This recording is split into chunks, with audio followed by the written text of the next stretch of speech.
Hi అండి. ఈరోజు విజయవాడలో మరొక చక్కటి ప్లేస్ విజయకిలాద్రిని చూడడం అయితే జరిగింది. ఇక్కడ ఇది భూవరాహ క్షేత్రం అండి. ఇందులో చాలా ఉపాలయాలు ఉన్నాయి. అయితే ఒక ఆర్టిఫిషియల్ చెట్టు అండి ఇది. ఇది నిజమైన చెట్టు కాదు. అందులో హనుమని ఉంచారు. చాలా అద్భుతంగా ఉంది. ఇంకా ఇక్కడ ఉన్న వ్యూ అయితే చాలా అంటే చాలా బాగుంది. మనకి విజయవాడ సిటీ మొత్తం కనిపిస్తుంది. చల్లటి గాలి, ఈ ఆర్టిఫిషియల్ చెట్టు, అబ్బా! చాలా అద్భుతంగా ఉంది.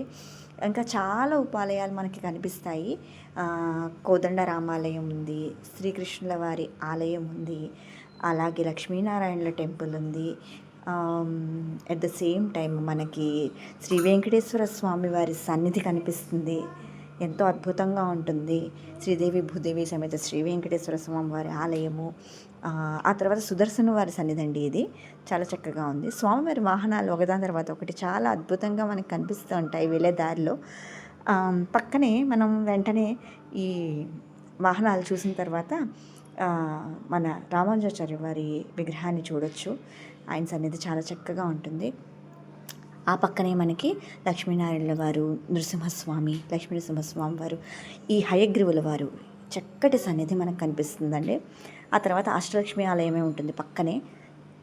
చాలా అందమైన వ్యూ.